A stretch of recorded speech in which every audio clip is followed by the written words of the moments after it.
One of the things that's really important to understand about these store owners and what their profit margins are is it's very, very slim. I think there's a misconception with a lot of the small corner stores, mom and pop markets, that they are gouging their customers and that they are buying things for $1 and selling them for $2 or $3.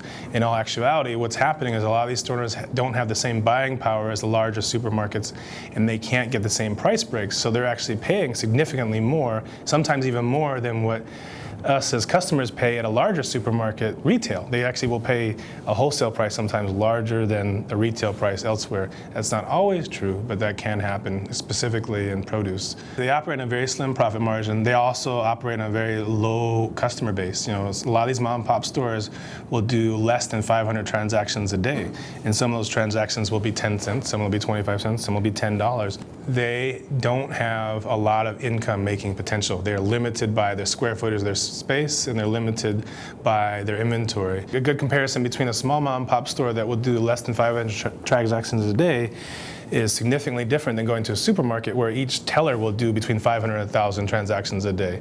So it's a dramatic difference. You know, it's all but based on volume. You know, the volume is there that allows the supermarket to have a lower price. They do more volume so they can sell the product at a lower price because they're spending less for it.